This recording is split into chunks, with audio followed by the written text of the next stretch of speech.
What is up, my dogs?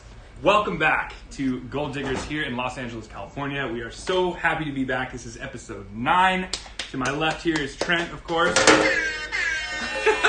He's back. To his left is Mackenzie, who's working on that Instagram Live.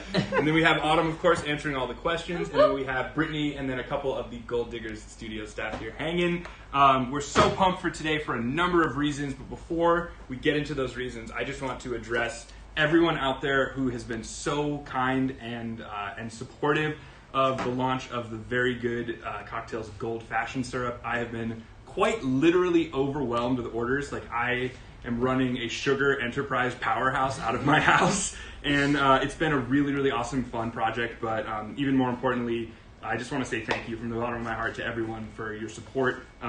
As we all know, supporting small businesses and homies who are doing stuff right now is like the best thing you can do, and I'm just super touched. So if you don't know anything about this, I'll talk about it later in the show, but you can order this. There's a link in the description, I think, where you can buy this if you want. We'll talk about it later, but I just wanted to say right off the bat, thank you to everyone for your support. It means the world. Next up, I'm going to talk about what and whom we are supporting today with the show. It's a nonprofit organization based out of New York called Literacy for Incarcerated Teens, or LIT, as we're going to be saying a whole bunch of times. Yeah, let's fucking go, dude. We're getting lit for lit today. But they... for the teens. For the teens, dude. But as we know, the United States criminal justice system is further than broken. It is shattered. I'm a firm believer that incarceration should be more of rehabilitation than just locking people up, especially people of color, and throwing away the key. It's fucked up. And these poor people who made a mistake one time in their life because they probably had to support themselves are constantly in and out of the system with little to no help for them while they're inside or when they get released out into the world. So this awesome organization works hard specifically with kids in juvenile halls across New York, and I think they're moving outward. They're a very small organization, which is why we want to work with them. But they work on getting kids' literary skills through the roof by the time they are released from their sentences. So anything we can do to give kids who, as we know, are statistically more kids of color and minorities and whatnot, we are doing everything that we can to make sure that they have the we're trying to get them to the even playing field, that they have a door to even potentially open. Exactly. So anything we can do to help, we are glad to do it. So that's why the theme of today's episode is all cocktails based on writers. And it's they love to drink. You're like, yeah, writers love to get fucked up. So do most artists, I would say. I'm gonna hold my tongue on that one because we're all artists in the room, just like smiling with cocktails in our hands. So yeah, we're gonna kick it right off. This first cocktail is one of my favorites. It's a super classic in the tiki world. It's a borderline tiki cocktail, but it was very, very popular when I was working at 3 Dots and a Dash. Like, we'd have some guy march in and be like, oh, I know a fuck ton about drinks, and I know this one, and no one else knows this one, and it's called a Hemingway daiquiri. And odds are there would be someone like 6 feet down the bar drinking the same cocktail because one of us would recommend it for him. But this is such a great drink. You can blend it. We're going to shake it today, but it's a really, really nice, refreshing balance of tart and sweet. And if you early on in the classes bought a big old bottle of Luxardo Maraschino, this is a great way to use that. So we're going to kick it right off. Hopefully you have your clean bar space in front of you for anyone following along at home. We always want, as we say week after week, we want our beginning, our middle, and our end.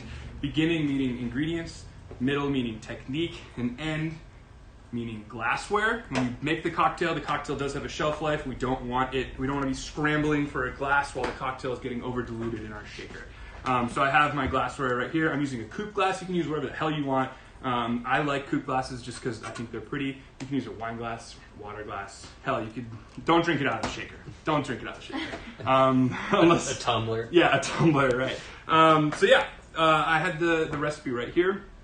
As always, when we're building a cocktail, we want to start off with the cheapest ingredients in case we mess it up. We can toss it and begin from scratch. So I have freshly squeezed lime juice. We always use fresh squeezed juices. 3/4 of an ounce into one part of the shaker. Next up is grapefruit juice. Unfortunately, all I could find was ruby red grapefruits. If you can find white grapefruits, those are almost, they're more in common with a yuzu fruit really than a grapefruit or lemon. They always have a sweetness to them, and fresh squeezed white grapefruit juice, if you've never had it, is to die for. But we're using ruby reds, it's totally fine. And we're gonna go for another 3/4 of an ounce right in there. And if a little pulp gets in there, that's okay, because we're gonna double stream this when we're done. All right, cool. Next up is our simple syrup. This is just 1 part sugar, 1 part water. And we're gonna go 3/4 of an ounce of that as well. I like mine on the sweeter side. If you want to do this drier, you can do a 1/2 ounce of the simple. But I mean, if I'm drinking a daiquiri, like I'm gonna enjoy that 3/4 of an ounce of sugar. Yeah, it's totally okay. Next up is your Luxardo Maraschino. So this alcohol is made exclusively from Marasca cherries in a region in Italy. It's a very specific flavor. There is no substitute for this, in my opinion. There are a lot of things you can sub out of. This is just not one of them. But if you buy a bottle of this, I think it's like $30. It'll live on your shelf forever. And it not like the shit goes bad. If anything, it gets better with age. So don't quote me on that. I'll have to do research on that. Your children will be inheriting your bottle of Luxardo that you bought. 21 years old. There we go. Okay, so 3/4 of an ounce of this. And one thing, I taught a class on Friday, a private class last week, and it was so fun because I made them buy some pretty exotic spirits, and no one had tasted them before the class started. So if you've like bought this just for the class, or if you bought whatever the hell just for the class, I open it and taste it.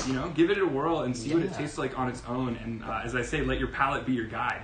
But I don't know, you might think of something that it goes really well with. And if you do, please let me know, because I'd love to play with it. Right? Cool. Luxardo. Also a key ingredient in a lot of drinks. I could go off all day about Luxardo. But next, and then last ingredient, silver rum. I'm using Diplomatico Silver. You want to use light rum for this. This is one of the rarer occasions where I want to use light rum. But this is just the traditional method in which we make this cocktail. And I'm just shy of 2 ounces. You know what? I'm going to break the rules here, and I'm going to use a tiny bit. You know what? Here. I'm just going to top it off with the silver rum. It's all good. Whatever. Split base. Split base. There you go. 2 ounces of rum. You'll notice across all the cocktails I'm making, I use 2 ounces of alcohol pretty much across the board.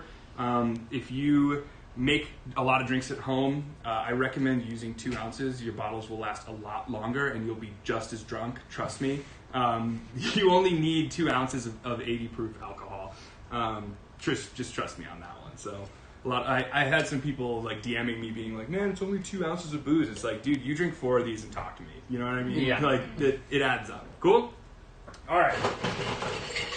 Next, we're going to shake the cocktail. So when we're shaking the cocktail, we always want to remember that we are chilling, diluting, and most importantly, aerating. If you take nothing away from everything that we've ever done here at Gold Diggers or anywhere with these classes, it's that we are chilling, diluting, and aerating. When we're shaking a cocktail, it's important to remember that we are pounding air into the drink. We want to lift the bubbles and have a beautiful white foam across the top. If not, it'll just taste like syrups and juices and alcohol. So when we're shaking, we want to listen for that maraca sound, that chicka chicka chicka chicka sound, instead of like the washing machine cycle of like rapidly stirring, if you will. So poured it in. We're on the clock. You see, I made sure it's pretty solid on there. You can't really hurt these. And then hands on either end and just listen for the sound, right?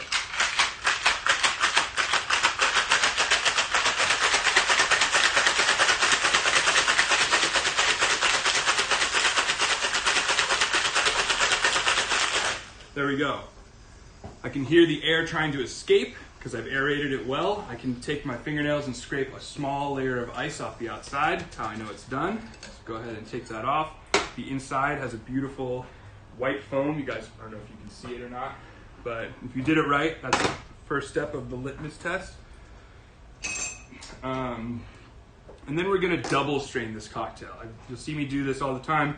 This is a really easy way for you to take your cocktails to restaurant quality by double straining, because we don't want all of that excess ice that I will take out right here.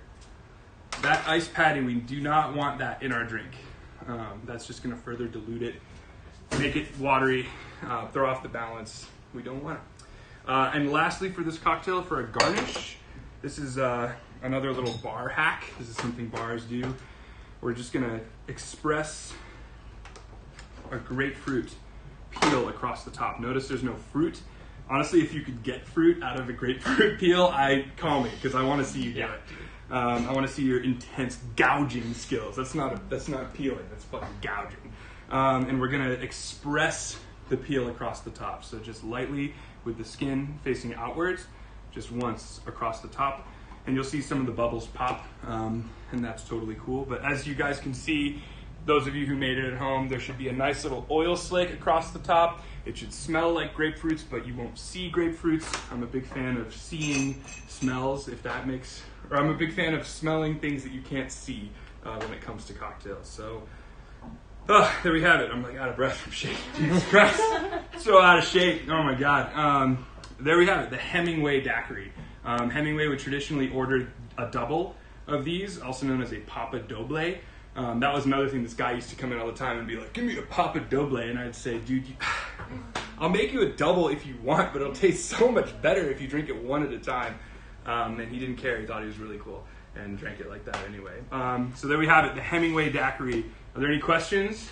Is anyone trolling or saying what up? I mean, Ian was just asking about, like, you were like, is that 4 cocktails? He just asked him just 4, and we just had some banter about... Love it. Yeah, where you go after 4 cocktails. Hi, Ian. Thanks for being here. And Nate Dogg Brown. Hey! That's some beautiful white foam you got there. Let's fucking go, dude. Nate Dogg knows the fruits of these labors. Who wants this one? Hemingway? No one wants it? Yeah, Brittany will take it. There you go. There you go, my dear. Oh, yes. Thank you so much. Hell yeah, of course. Seriously, one of my favorite drinks, so enjoy the Hemingway daiquiri. All right, so we're going to reset or clean our tools here. Trent, in the meantime, why don't you tell them about our vocabulary word? Oh, cool, yeah. Vocabulary word of the day is recidivism. Recidivism. Recidivism has to deal with the likelihood of somebody that was incarcerated returning to prison after they're released. So you want a low recidivism rate. We want a low. Ideally, you want to be at like 5. But most of the time, if people are not educated in any way or rehabilitated, as we were talking about, recidivism tends to be up in the 90s when people leave prison. Which just then becomes, a privatized cash cow, which is what the prison system is. Exactly. We don't like private prisons. Wait, there's a question about private prisons? Here we go. Well, no, Nikki Gurley 1 wants to ask the name of that $30 bottle is that he said would last a long time. Oh, yeah. This is, what's up, Nikki? Nikki was a nurse for us on the Netflix session. What up? Oh, my God. Hell yeah. It's so good to have you here. Thank you for being here, and thank you for keeping us safe for those 6 weeks. What a hang that was. I hope you're doing well. This is called Luxardo Maraschino, or Maraschino, some people say, as you can see on the back. Beautiful bottle with the wicker. You can get a small version of this, no problem. I always say get the big one because you might have guests in 2035 when we're allowed to have people over again. Your kids will thank you. Yeah, your kids will, your third generation of children after this year will thank you. But yeah, Luxardo Maraschino. Pretty, if you were to just go into a liquor store and say, I'm looking for a bottle of Luxardo, odds are they'd point you to this. They make other products. They make a solid Amaro. They make a pretty good Amaretto. I think it's actually really good Amaretto. But if you see Luxardo on a menu or whatever, generally speaking, they're talking about the Maraschino. I think it's their most famous product. Yes. And then Haley Fife and Ian Adamczak want to know if you can do an impersonation of Hemingway while drinking. Does anyone have a 12-gauge shotgun around here? I can blow my brains out, because that's how he killed himself. Oh man, that's fucked up. I don't know what an impersonation of Ernest Hemingway while he drank. I would say I've got a quote for. I'd say probably one eye open, one eye closed, just like barely able to keep his things together while he writes great American literature. It's a good question. Here's a great quote. Here we go. That you can. Okay. No, the second one. There is nothing. Holy shit! This is an incredible Hemingway quote. Quote, "There is nothing to writing. All you do is sit down at a typewriter and bleed." Papa Doble, please. Papa Doble, dude. Fucking hit it again. He's from Oak Park, Illinois. Yes, he is. So maybe he sounds more like... Oh, no, that's... Oh, sure. You know, the Bears. He was like, there's nothing to writing. You go down through that alley, and you bleed at your typewriter. And if I ever see ketchup on that hot dog, I got half a mind to fucking leave. What is it? If I see dishes in the sink, I got half a mind. If I come to your party and there's dirty dishes in your sink, I got half a mind to fucking leave. That's fucking incredible. The king. Yeah, dude, the king. The king. Oh, man. That's an electrician now. Is he really? Yeah. Good for him, man. Yep. He's with the IBEW. Making money. Okay, next up on our list of cocktails today is a timeless classic. I just like saying timeless classic. It makes me think like I'm a part of Disneyland. Mm-hmm. They're like, welcome to the timeless classic section. But this cocktail is called a Poet's Dream. This is a riff on a gin martini with just an extra ingredient that we'll go over in just a second. So, as with any stirred cocktail that's served up, I really like to chill the glass. Honestly, I should be chilling the glass for every cocktail, but for these, especially for something as delicate as a stirred up cocktail, I like to chill the glass. So when I say up, for those of you who are unfamiliar with the term up means chilled and diluted, served in a glass without ice. It's one of my preferred ways of serving a beverage. The Hemingway Daiquiri is served up. I think actually all 3 of the 4 cocktails today will be served up. So I'm going to chill the glass, and we are stirring this cocktail, so set your shakers to the side. Unless you're stirring in a shaker, which is totally cool, just make sure it's clean. I feel like up is like the gold standard of when you're really hitting balance as a bartender, sure, because there's nothing to hide behind. Yes, indeed. Once it's out there, it's there. Stirring any cocktail is probably, I would say, infinitely more difficult than shaking. It definitely takes some practice. And it unfortunately is one of the things you just have to do a few times to get it right. I'll never forget a couple years ago, Ian, is Ian still in the chat? Probably. Ian, if you're there, you'll remember maybe we did a night that we called 5 Bars, 5 Stars, where we went to 5 different bars. And I remember on our walk from Scofflaw to Lost Lake, you were telling me a long story about how for your first couple years bar backing at the Violet Hour, the bar back to make shift drinks there, and this story just like really stuck with me. But every night your job was to make Patrick Negroni, and night after night after night he just shut you down, saying like, no, close, no, you're almost there, no, you're close. And it is that like really stuck with me, that lesson of like constant vigilance, and it has really stuck with me. And I don't really know how else to put it except for constant vigilance is what is going through my head when stirring a cocktail. Because it is a delicate art. I'm not trying to scare you at home. You can do it. It's what's cool about a stirred cocktail is that it's pretty easy to tell if you overstirred it or understirred it. Generally speaking, you're going to overstir the cocktail. So you want to get it right, as Julian Cox calls it, blooming, right when the water alcohol level is just right, as well as the chill level. And a lot of that depends on where you are, how humid it is, the type of ice you're using. But like I said, for those of you doing this at home, we're just going to bust this one out. And you guys, if anything, you can stir with me the same amount of time. And in theory, it's generally around 30 seconds of constant stirring. And by then, it'll be just right. Cool? So while I've been yammering here, the glass is chilled and I see, what's up? Which writer is this cocktail? Oh, you know what? I think we just chose this because it's called a Poet's Dream. I don't think it's a specific writer.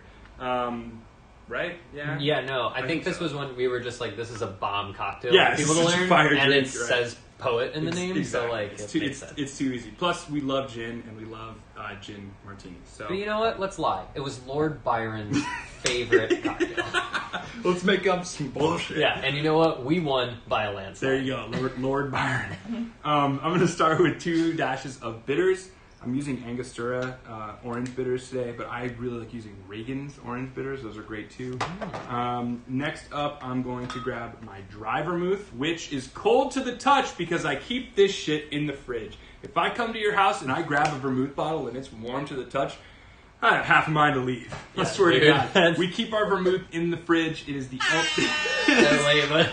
only way. We keep our vermouth in the fridge. It does go bad. This is a fortified wine, meaning it's a wine that they add alcohol, sugar, and herbs to, it does go bad. There's once open, keep chilled. It even says it, and then it even gives you a slash to write when the bottle is open. Yeah. We bomb through our dry vermouth at our house, so we don't even bother writing that shit down. But I mean, honestly, we love it. But yeah, keep it chilled. We keep our vermouth in the fridge. You'll thank me. If you have it on your counter and it's been sitting there smiling at you every day when you wake up, throw that shit away and buy some skunk, stuff. bro. Yeah, exactly. Skunk. Foster's got a bottle of skunk vermouth at his place. Disrespect, dude. I opened it up, it hit me in the face like a urinal. I was like, Mike, you're fucking putting this in martinis? Disrespectful, dude. Dude. Let's open-face disrespect Also, and we'll have none of it. He's a company man with a job now. Right. You know, got chilled vermouth. Dude, this is like a $19 bottle of vermouth, and it will last a while. This is Dolan Dry. They make a solid product. Yeah. Your martinis are only as good as your vermouth, and I stand by that. So if you get shitty vermouth, you're going to have a shitty martini. Trust me. It's like a $2 difference sometimes between decent vermouth and trash vermouth, and then really good vermouth is not even that much more expensive. It is worth it. You can use well gin and good medium vermouth, and you'll have a good time. All right, next up is our favorite gin. We're using Amash Dry Gin. They are our friends. They sponsor this show. Not this particular episode, but they have sponsored us in the past, and they are wonderful people to work with, and we are grateful to have them on our roster of friends. It's made here in Los Angeles. It's 90 proof, 29 different botanicals in it, and I'm going to use 2 ounces of that one. For those of you who just want to make this shit and get it out of the way, you can go for it right there. Next up is the ingredient that makes it different from a gin martini. This is Benedictine. This is a pretty interesting alcohol. They say it was invented in 1510 by a monk named Benedictus, I think his name was. But they claim it's the same recipe. It's a very herbaceous liqueur. Sometimes people call it an alpine liqueur. I don't really know what that means. But if you smell it, it's got like a lemon peel, like Douglas fir, yet honey and like dandelion, like I don't know, floral. I mean, that could be the alpine aspect, right? Mm-hmm. It's like, or it comes like it's Austrian or alpine type, like. I think the actual distillation method is they just go to Switzerland, open these bottles in the air, and close them, and then they have this magical alpine liqueur. No, it's a fermentation. Actually, I was doing a little research on it, but they make their own mash out of these alpine botanicals. 27 different herbs and spices made from a secret recipe dating back to 1510. This is a bottle that will live on your shelf for a very long time because it's generally used in minute amounts, unless you're making B&Bs, which is a brandy and Benedictine. But this particular bottle, I love it. It's an essential ingredient in a Vieux Carré.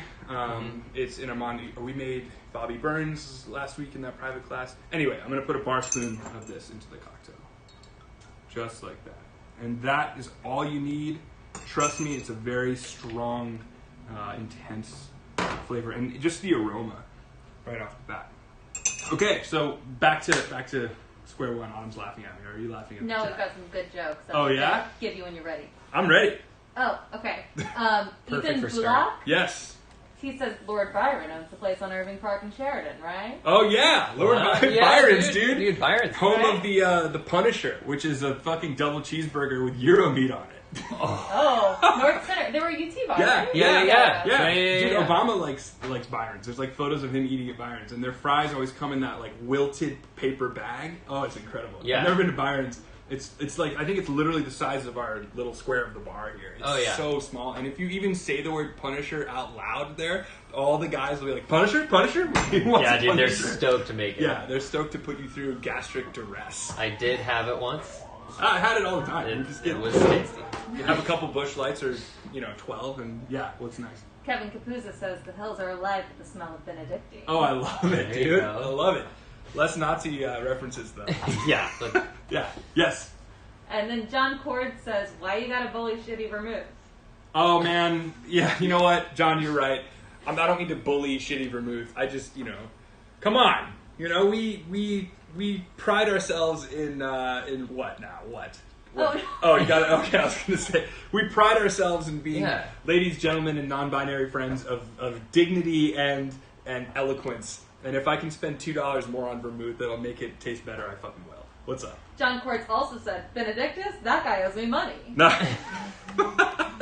Oh. I have nothing to say. Nothing more to say. John, I love you. Thank you for being here. The monk. Yeah, right? All right, next we're going to stir this cocktail. So if you're stirring along with me at home, go ahead and ice that bad boy down. When we're stirring, we are not aerating the cocktail. That's like the biggest difference between stirring and shaking. We're not aerating. We want it to be a smooth, easy, palatable, not too watery experience. Right, so I put my spoon all the way down to the bottom, just in case there's any particulate matter or any alcohol that's stuck at the bottom, or sinks and floats like oil and water, just a habit to get into. And I'm just going to stir it like this. You want to make sure you're using a glass container, because plastic will take on flavors. For instance, if you've ever used Tupperware and put marinara sauce into it, for the rest of its existence, it will be your marinara sauce Tupperware container, unless you pressure wash or sandblast it, because that's just how plastic works. So you want to be using glass. If you only have a pint glass at home, totally cool. If you only have a regular spoon at home, whatever, it's all good. And we're going to stir this. Oh man, just the aromas I'm getting off the top of it. Really piney, really ginny, really floral. All right, so the ice has started to melt pretty rapidly. It's starting to look smooth. The ice is starting to look smooth on the outside. Like ice is kind of rough and rigid, and when you melt it a little bit, it starts smoothing out. And the outsides of the glass are starting to get kind of cool to the touch. I think we're almost there. I'd say, I think we're done. Because we don't want this cocktail or any shaken cocktail to burn. We don't want any burn whatsoever. It should drink just like water. There we go. And although this is a spirit-forward cocktail, because it is all alcohol in the build, we don't want there to be any kind of painful burn. And I'm going to express a lemon across the top of this guy. So just like we did the Hemingway with grapefruit, no fruit. If you peeled too deep and got fruit, just toss that peel and start again. And we're going to express the lemon peel across the top. And there we go. See a little oil slick. Oh, wow. And if you get really close, like if you put this close to your eyes and did it, they would burn really badly. You don't want to do that. Try it. And I like to discard the lemon. Once again, I like the way, I love when clear cocktails don't taste like water. Does that make sense? Like the Violet Hour does such a good job of doing that, making cocktails that are clear, that are bursting with different flavors. I'm going to do one of these just because I want to taste it, and then I'm going to pass it on. Oh, man. Woo! Shit slap. That's way good. Who wants this one? You ever had one, T? Yeah. Yeah? The other day. Oh, nice. I'll take the Poet's Dream. Yeah, there we go. So there we have Slide her over. the Poet's Dream. A truly complex cocktail that will make... that is greater than the sum of its parts, is what we're always Cheers, looking brother. for. So yeah, let me know how that tastes. Yeah? Oh, yeah. Oh, yeah. Yeah. And that, little quick spice bomb kind of peppery grab Yeah. right in the middle there. That's all we want with Benedictine. It's so many of the classics are just riffs on each other. You'll see with the next cocktail in particular what a riff it is. But yeah, that's... Yeah, it's like whatever random Luxardo or Benedictine rep happened to be in the bar that week. Yeah, like, back in fuck, 1600. we'll throw this in there. Yeah, exactly. Fuck it up. Dude, that's 16th century liquor reps. Oh my god. There's some gold in there. That's 16th century liquor reps. Yeah, dude, we gonna make the web series? That's gotta be a bit, dude. We should... Let's make the web absolutely series. I'll call on my liquor reps. And yes, question. Ethan wants to know what the best sushi is you had in Chicago and the best in California. Best sushi I had in Chicago is at a place called Coast. It's on Damon and right by Armitage. Coast is way good. For affordable sushi, the best expensive sushi I've had is at Momotaro. Yeah. We did an omakase there. That's like a $500 meal, but oh my god, the service is, I think, maybe some of the best service I've ever had. And my buddy that worked at Longman got a serving job there, and he said he basically learned Japanese. Whoa! I remember helping him cram and study for it, and he was sweating. This is a pro server. They brew their own soy sauce there. Yeah, it's an incredible restaurant experience. And I remember being sketched living 1,000 miles from a coast. What the hell? I don't want raw fish, but the service. I mean, you remember that meal? That's an unforgettable experience. I highly recommend. To send pictures of them butchering their own toro. Oh sure. And they would do massive, massive, samurai swords. Momotaro for sure, the best in Chicago. In Los Angeles, I would say the best like coast style sushi for sure. Sugarfish. In terms of availability, you don't have to get a reservation. You can order it to go. Well, you can only get it to go here in Los Angeles, and which is fine. Not starting tonight. Yeah, not starting tonight. Starting tonight. We love Sugarfish, and then what's that place we went to where it's like Robata style too. They have like grills. It's in the Arts District. We went there right before. Oh, man. multiple locations. They have a couple. They have 2 or 3 locations, and it's in the Arts District. There's one in the Arts District, one in Hollywood. Anyone know what I'm talking about? Starts with an N, doesn't it? Japanese. Oh. Nobu? Incognito. Incognito. Oh, Incognito. Incognito, yeah. They have a good happy hour. Do they really? Yeah. Good to know. They used to. Yeah, right. R.I.P. Incognito. I would say the grilled hamachi collar fucked me up. Yes. And that's not sushi, but I went there with Steve Castles actually, Ethan, and Steve and I did their. They have like a piece of paper and you mark off what you want or whatever, and it was oh my god, it was so good. And it's like $100, but still, just like there's probably way better sushi out here. I just haven't had it. We do omakase at Hama Sushi in Little Tokyo. Oh, Little Tokyo. Yeah. I mean, killer. I just feel like this cocktail is actually, to circle back, a really great pairing with sushi. Oh sure. Oh yeah. A gin martini with sushi. Good idea. Little buttery fatty toro in this. Because I was just like rice vinegar and dry vermouth have sort of similar flavor profiles a little bit. Really similar if you don't keep that shit in the fridge. Yeah, that's a really good idea. I would pair a poet stream with sushi. Good idea. Oh, yeah. Thanks, Ethan. Also, your bottle's on the way. Your bottle of hot sauce and your bottle of gold fashioned syrup, right? So, another question? Well, Kevin just says, just throw some In-N-Out in the Pacific and go to town. Best sushi ever, just like whipping burgers into the ocean. Oh my god.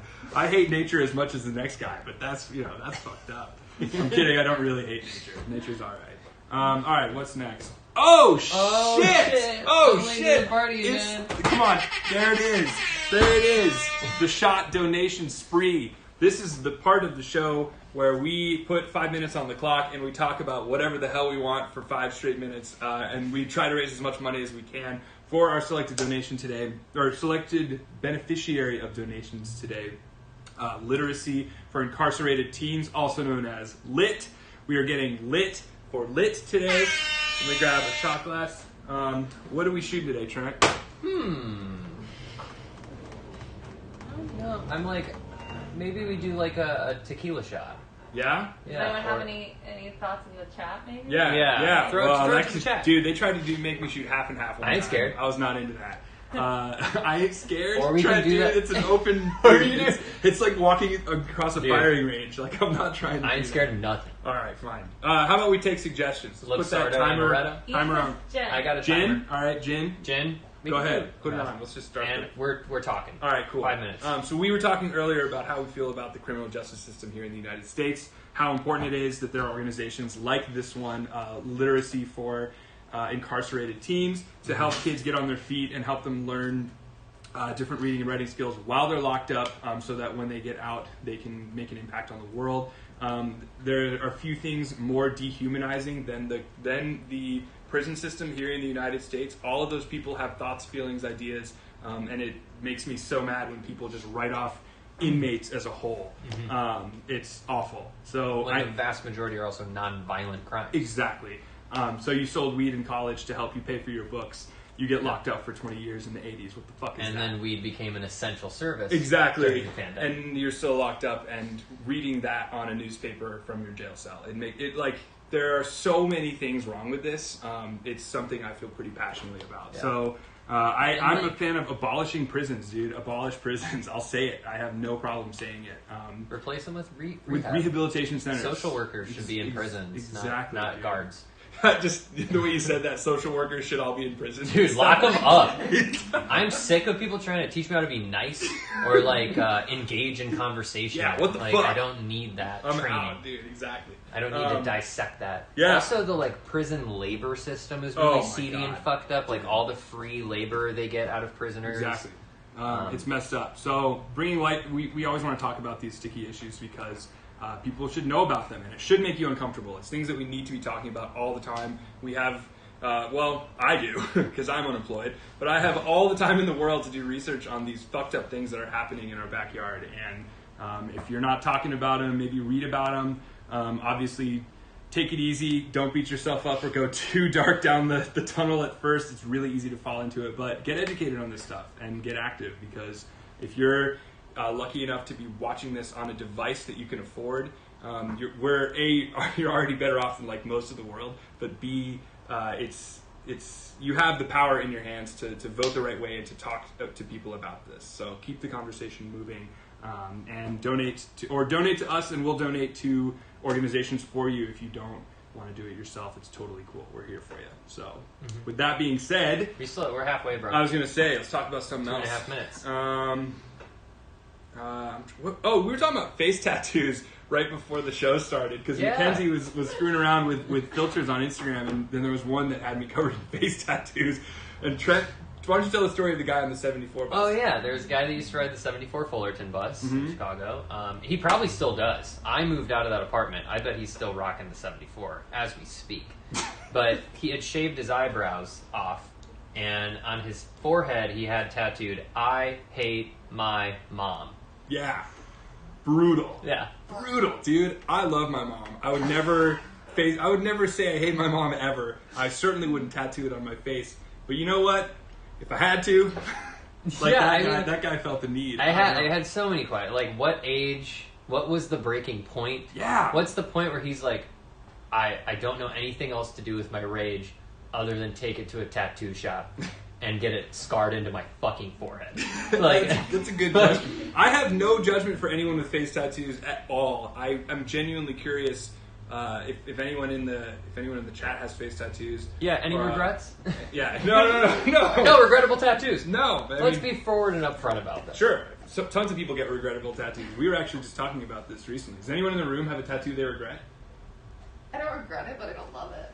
She doesn't regret it, but she doesn't love it. Are you at liberty to share what it is? Yes, I got a pink bow tattooed on my foot when I was 17 years old that says "Regarde-moi briller," which means "watch me shine" in French. Let's go! Oh, okay, for those of you who didn't hear, Mackenzie has a pink bow tattooed on her foot that says "Watch me shine" in French, which she got when she was 17. I salute. Tiny, I right? salute No, your it's pink big, bow. and my goal was to one day live in France and learn French, and I did. You did. I did. Like, I put it on my body. I have to do it. Whatever- Not credit, it's a life story. Whatever it takes to achieve your dreams. That tattoo is a springboard to a life experience. Yeah, It is. Like, I don't regret it, but No regrets. I don't love it. No regrets, right? Yes. What about lip tattoos? Like inside your lip? Connor's asking, and then Ethan's saying top 3 face tattoos? Top 3 face tattoos. 1, obviously, Aaron Neville. One of the greatest face tattoos of all time. He says it looks like a cross. I think it looks more like a dagger. It's a dagger. It's a dagger. It's a dagger, bro. But that's one of the most legendary face tattoos. Mike Tyson. 1. Mike Tyson, of course. 74 bus guy. 74 bus 74 guy. bus guy's up there, and then 6'9". No, dude, I refuse to even say that guy's name in our class. Me too, but he's got a lot of them. He does have a lot of them. Top 3 face tattoos. He's painted up. You guys know any famous Tyson. face tattoos? Who? Mike Tyson, yeah. Yeah, we said Tyson. He's got the... Tyson, Aaron Neville. Yeah. I don't know. I really know it. Brian Zurich, I always thought was Brian, really yeah. cool because he had face tattoos. He looks really cool with his face Yeah, tattoos. because they work for him, and he's yeah. got the finger tattoo. He has, he's Oh, got yeah, his yeah. entire body. Post Malone. Post Oh, Malone. Post Malone, sure. Great That face guy. tattoo. Colin O'Brien. Yeah, Lil dude. Wayne. 21 Savage.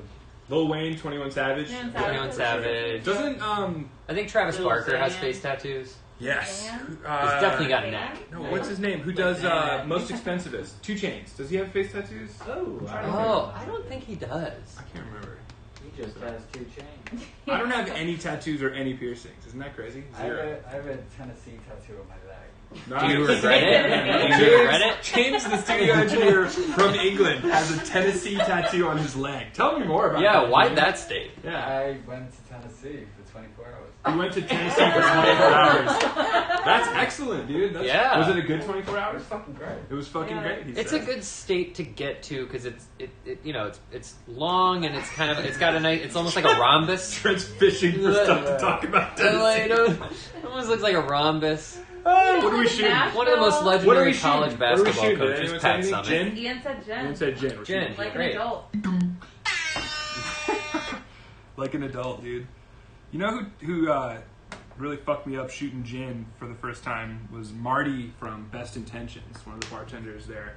I remember I said, "Yeah, let me get you a shot," and he reached for the broker's gin. I was like, "Oh no, like a shot." He like gave me like a look like what the fuck you talking about? Like that's what we're shooting. And I was a little intimidated, but I took it, and it was honestly pretty great. So here's to literacy for incarcerated teens. Fuck yeah. Here's to face tattoos. And here's to Gold Diggers, our home that we love so very, very much here in East Hollywood, California. We got the staff here hanging out. Cheers. Cheers. This is very good. There we go. I guess now is as good a time as ever to hype next week's show. Next week I'm turning 30.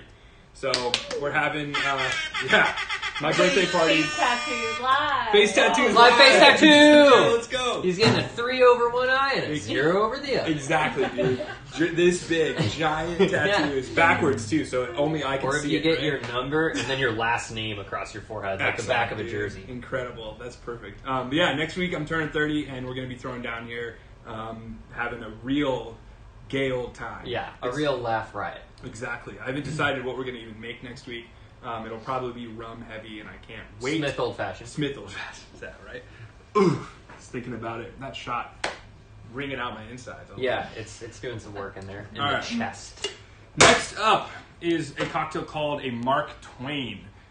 This is essentially a Scotch whiskey sour with Angostura bitters. But the fact that it's called the Mark Twain makes it badass to me, and I like it, and we're going to drink it. And I've made Scotch whiskey sours before, but I don't think I put Angostura bitters in them, so we're going to do that. As we always want our beginning, middle, and end to our cocktail, I've got the end right here. I've got the beginning and the middle, beginning ingredients, middle technique, and glassware. And I'm going to chill this glass just like that. This cocktail is served up. I, for some reason, thought this would be served on the rocks, but this cocktail is served up. And apparently, the way Mark Twain would do it, this is how I'm going to make it because I want to shake it and make it a tasty cocktail. But apparently, he would muddle Scotch, Angostura bitters, a sugar cube, and a lemon wedge in a glass, and then just drink it, and maybe put an ice cube in there. Sounds really gnarly, and that's cool. But I want to drink a refreshing cocktail that tastes great. Okay, so there we go. We have our ingredients right here. I'm going to start with the cheapest ingredient always, which in this case is 3/4 of an ounce of unpasteurized lemon juice. Unpasteurized meaning I just squeezed it myself. A fancy way of saying it. 3/4 of an ounce of simple syrup.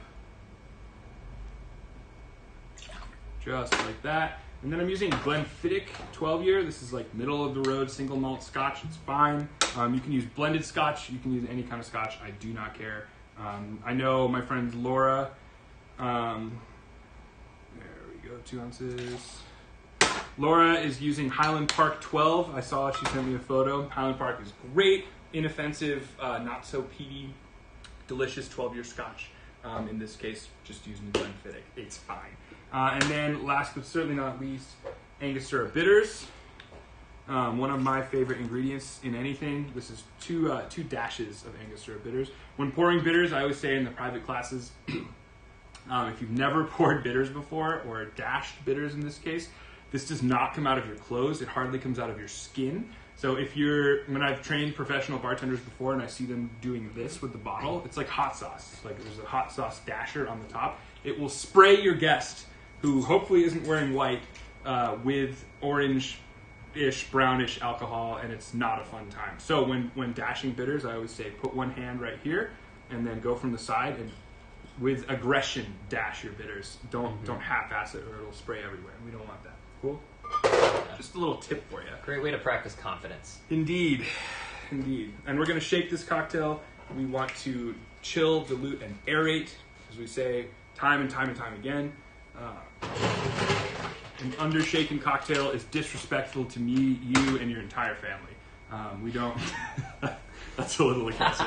But we don't want to serve undershaken cocktails. We want that nice, clean layer of foam across the top.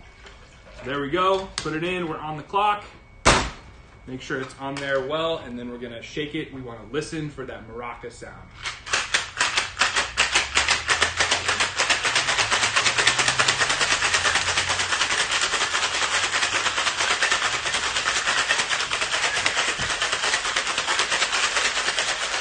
There we go.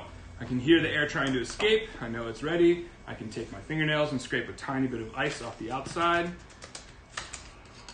Oh, another question, because I've done classes before where people cannot get the tins apart.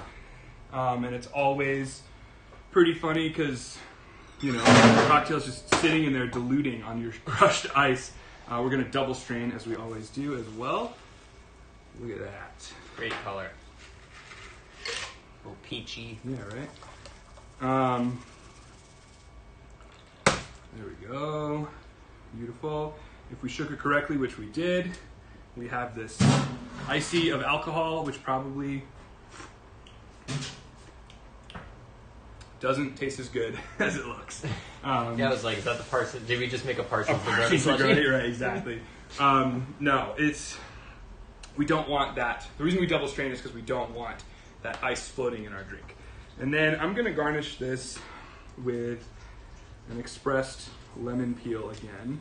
Can I share with you, Kevin Capuzza shared a Mark Twain quote. Please. Yeah. He said, I always take Scotch whiskey at night as a preventative of toothache.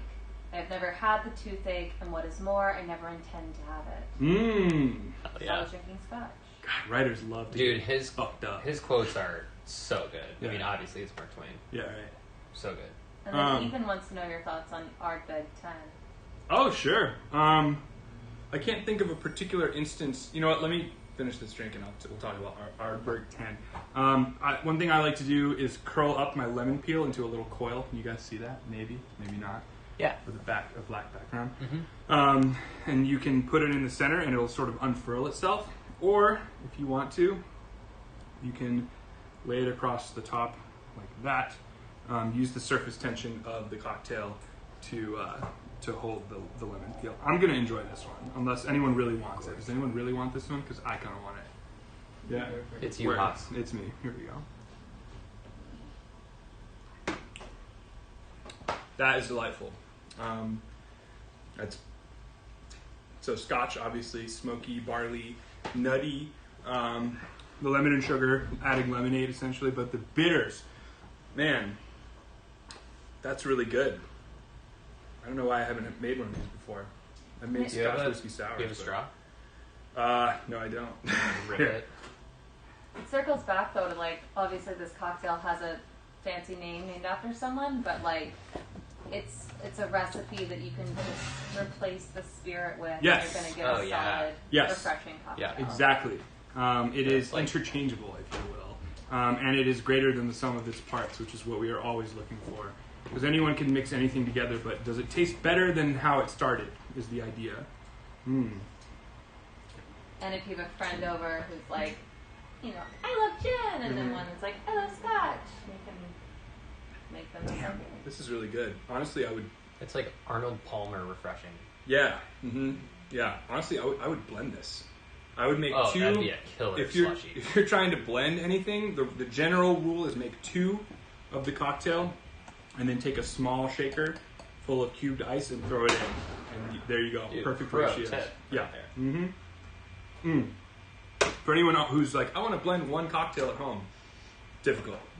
Just make 2, and if you don't want to drink the other half, throw it away, or call me and I'll come over and drink it. Damn, that is really nice. And you know what? It's not too scotchy. I think that's because I use Glenfiddich, which is kind of honey-like. What's up? I see you smiling. Oh, these quotes are just great, but I'm also like, it's a patio pounder, dude. A patio pounder, It's just got dude. that vibe, It man. is, It's yes. riding. Plus, you could serve this in like Wicker Park in Chicago or like the Arts District and be like, yeah, you want a Mark Twain? Yeah, for sure. Man. Exactly. It's super classic. Like, you probably never heard of it. You know, it's a very hip thing without being extraneous or difficult. Throw this at anybody that uses herbal deodorant. They will enjoy. That's a good bit, dude. You got some Mark Twain quotes for us? Yeah, dude. Just a couple. They're great. So he says, travel is fatal to prejudice, bigotry, and narrow-mindedness. That's solid. The 2 most important days in your life are the day you are born and the day you find out why. And my favorite quote of his, all right then, I'll go to hell. All right. I like that. Yes. Connor wants to know what you define as a small shaker. A small shaker. Sorry. I should have said tin. This is a set of shakers. Is that Connor Hall? No, Hanlon. Oh, Connor, word, dude. Thanks for messaging us. We love it. This is a large shaker. This is like a large tin, and this is a small tin. I said the small part. I said small shaker, but what I meant is fill the smaller part of your shaker set. And if you only have a big, like one of the ones that looks like this with a little cap that comes off the top, fill your big shaker like halfway full, and then blend it up. General rule of thumb for blended cocktails. I hope that answers the question. He smiled. Yes, thank you. Here we go. All right, we're gonna reset and make one more. Oh, Waz, Yes. I thought of a question earlier that would be great to talk about. Tell me. We used silver rum Yes, in our Hemingway. we did. Just a quick, like, what's the difference between like a silver or a spiced? A silver rum is aged just like an aged rum, meaning silver rum was dark at one point. Not technically, dark rum is its own thing, but it was technically honey colored. They just filtered it through charcoal. So for all you people out there who are like, I only drink clear alcohol, I will never understand that. But I'm here to hold your hand and guide you out of the abyss because flavor lies in that aging process. So the good silver rums are really nice and buttery, though. Honestly, that Diplomatico I tossed the bottle is really good. Banks 5 years is really good. It's aged for 5 years in a barrel to give it flavor, and then it's just filtered through charcoal just to make it. If I'm not mistaken, just to have it sell to people who don't drink. Oh my god! Yeah, alcohol of color. It's like Tito's is gluten free. What the fuck? Yeah, like Tito's is gluten free. Marketing geniuses. Liquor is gluten free, ladies and gentlemen. Yes. The only reason it would not be gluten free is if they added something into it after the fact. like Kahlua. I will die on that sword. Yes. Or die on that cross. What is it? Die on the sword. We'll die on that hill and we'll fall on that sword. There we go. Thank you. I will die on that hill.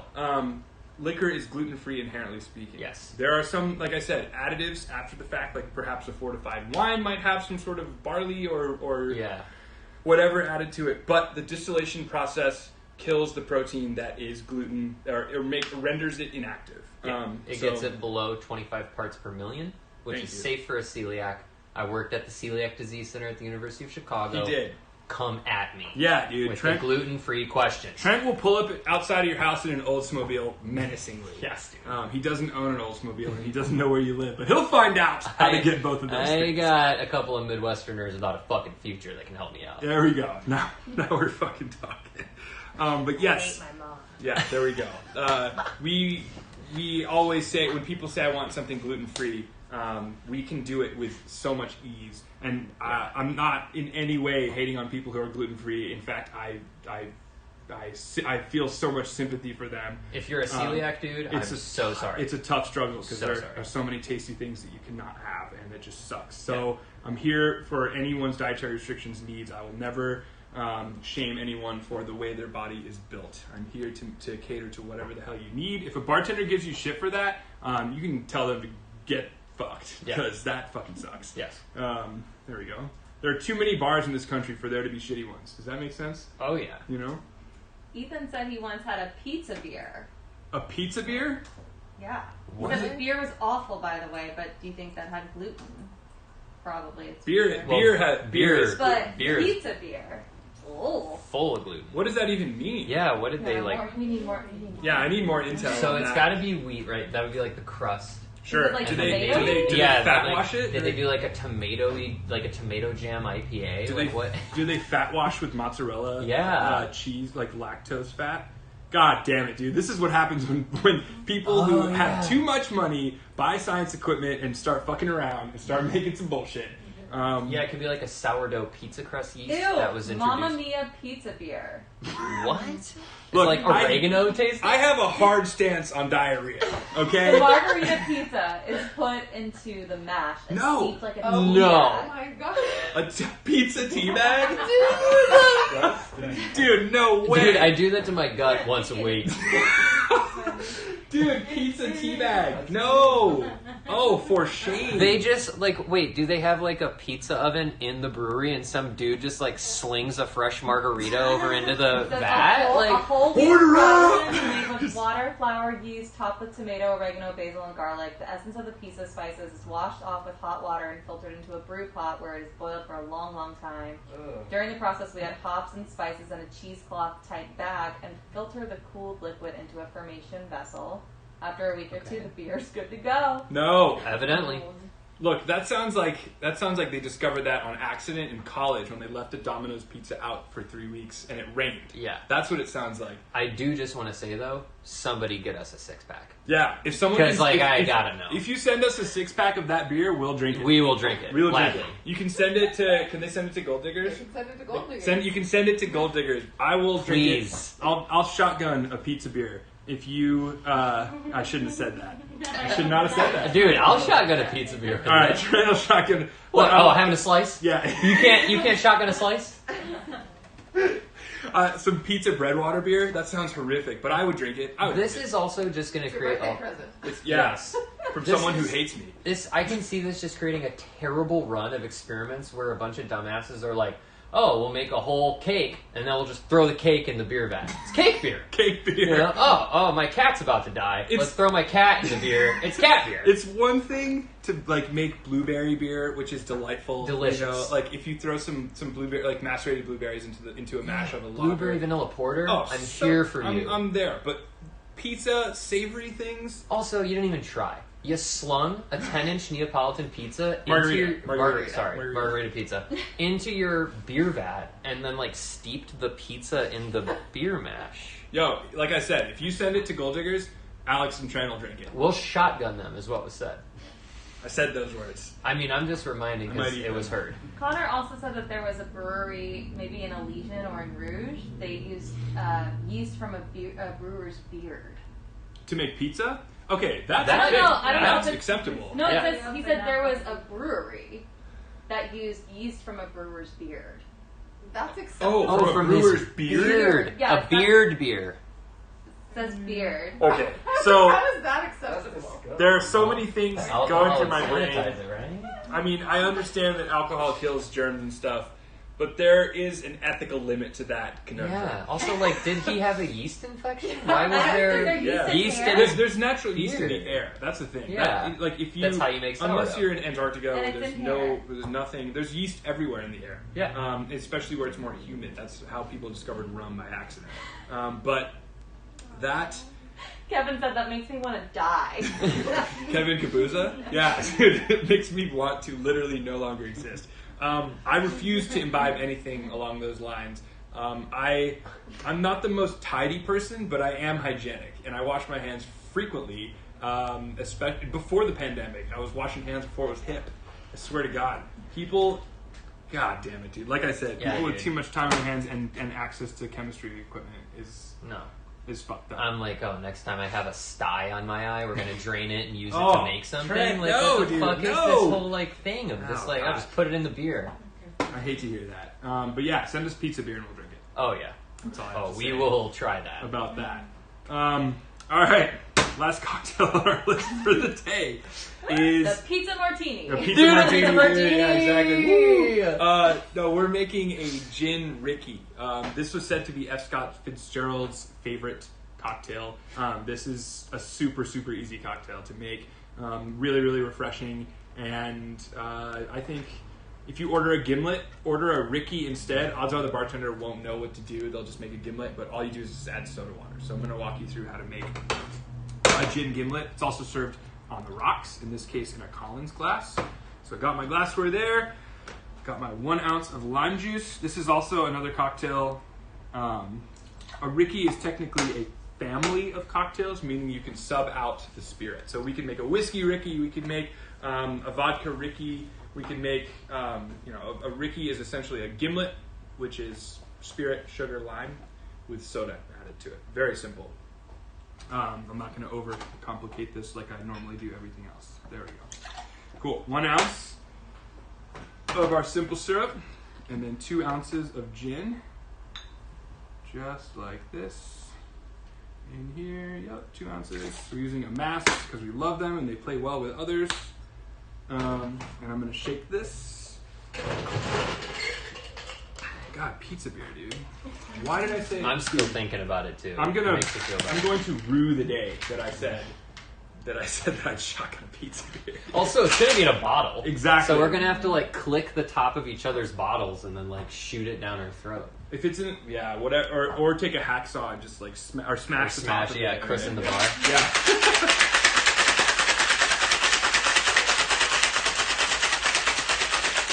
Okay, this cocktail, since we're serving it on ice, is a little more forgiving. So I'm not going to double strain this. What I'm going to do instead of double straining is just push my strainer, my Hawthorne strainer, to the base.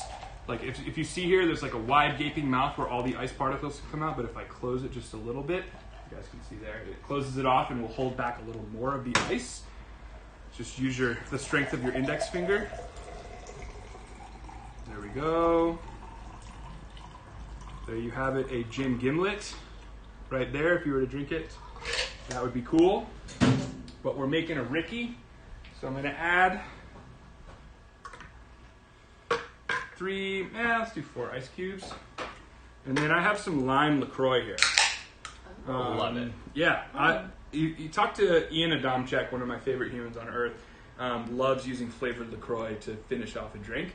In this case, why not add lime flavored LaCroix? You can use regular soda if you want, but I love lime flavored LaCroix because why not? Yeah, and then I'm going to use my butter knife to carve up a lime wedge. Get fucked! There we Do go. you want a regular knife? No, I got it. He's a pro. Yeah, just like that. Lime wedge, just like that. And look, all of a sudden it's 100 degrees outside and you're waiting in line for a table at a restaurant that you probably don't want to eat at with too many people, and the food's too expensive and it's going to take way too long, but you're going to have a good time with your friends anyway because it's Sunday and you have to work tomorrow. There we go. Yeah, there we have it. A gin Ricky. We like soda water's addition because it takes away from some of the sweetness and adds a little water. We love adding water to cocktails. It's an essential ingredient. Mm-hmm. Mackenzie, do you want this one? I do. I'm curious about LaCroix. A little Ricky. Oh, yeah. There you go. Sample that out. Here we Dude, go. the best thing I've heard about LaCroix is somebody was like, the flavors in LaCroix or drinking LaCroix is like drinking an unflavored sparkling water and then somebody in an adjoining room yells out a fruit. Oh, there we go. There we go. Wait, what? I've like someone Like just the- yelling lime, Like the lime. essence- at, yeah, they're sparkling like water. LaCroix is essentially like drinking unflavored sparkling water and someone in a room yelling the flavor towards Right. I've heard the way they make this is they just drive cases behind a lime truck. you. Dude, You that's know? like, it's the They drive essence. sealed cases of sparkling water behind trucks full Yeah. of lemons and limes. Can't I wait always for just wanna pizza know, LaCroix. it says essence.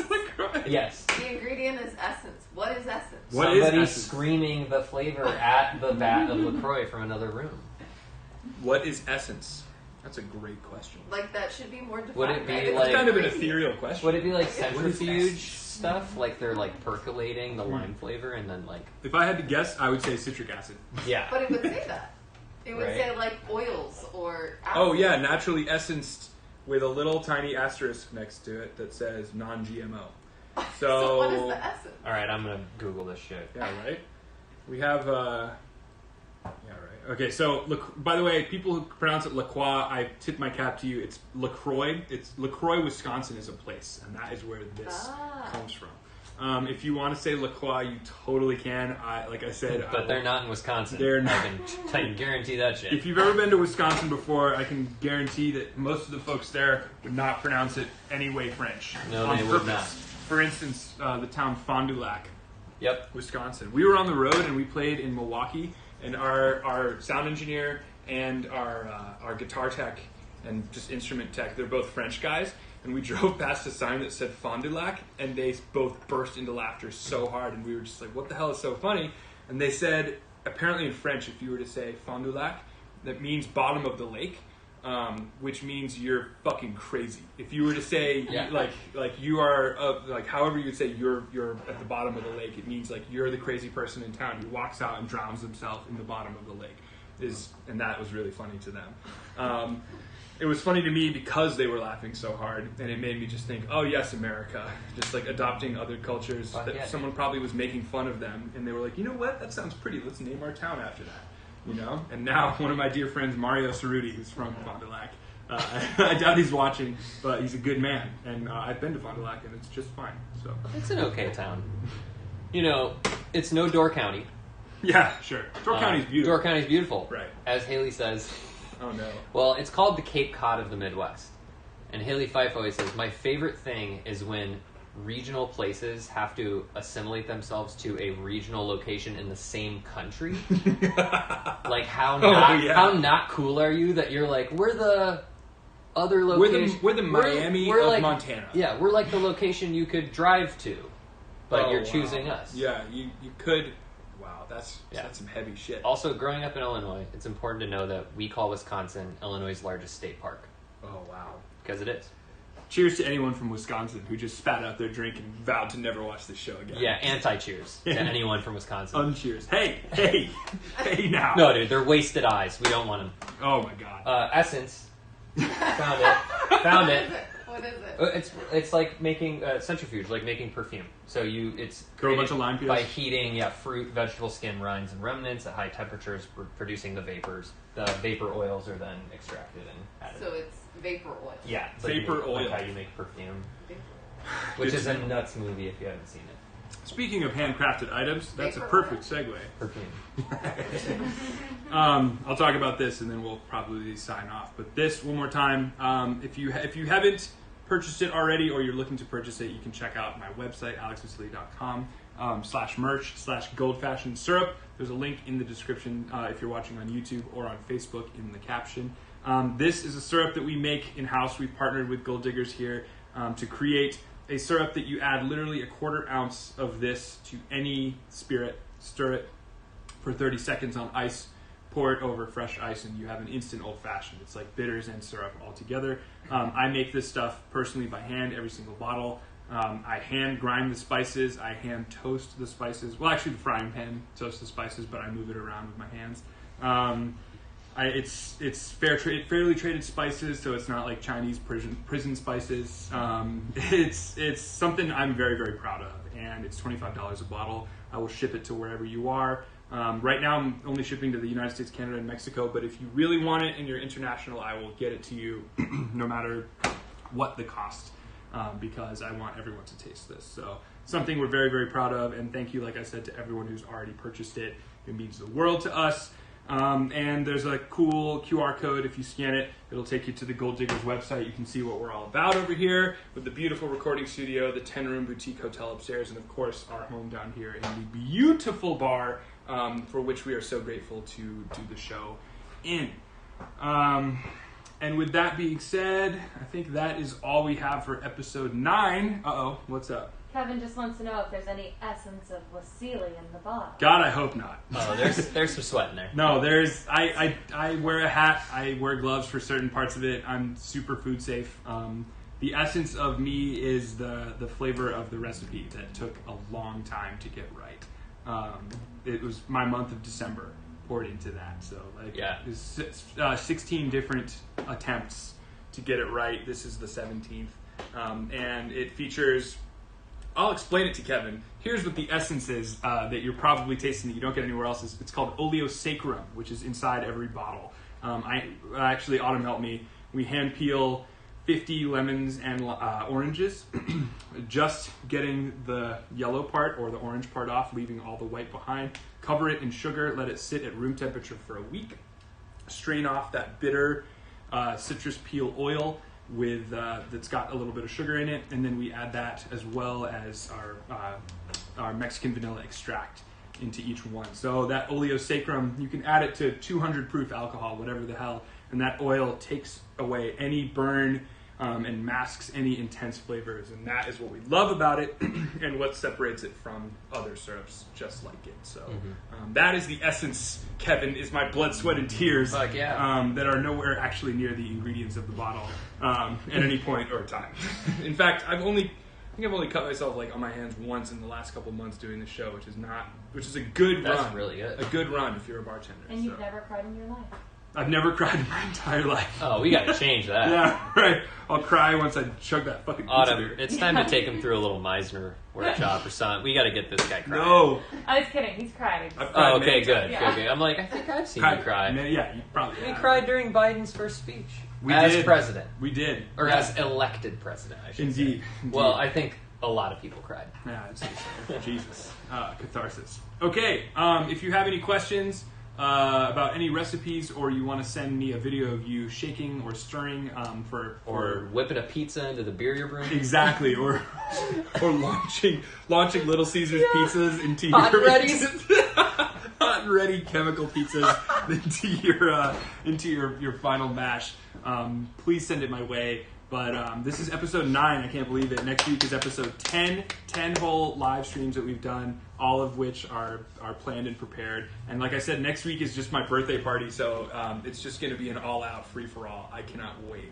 But yeah, if you have any questions about any of these recipes, if you want to book a private class with me, I've got some openings next week. I'm happy to fit those in. And yeah, like I said, any questions, just send us a message. You can follow us at Very Good Cocktails on Instagram or on Facebook, Alex Wassily's Very Good Cocktails. And yeah, the syrup is awesome. We love it. We're proud of it. Buy it and give it away to your friends. And with that, we bid you adieu. And we'll see y'all next week. Cheers.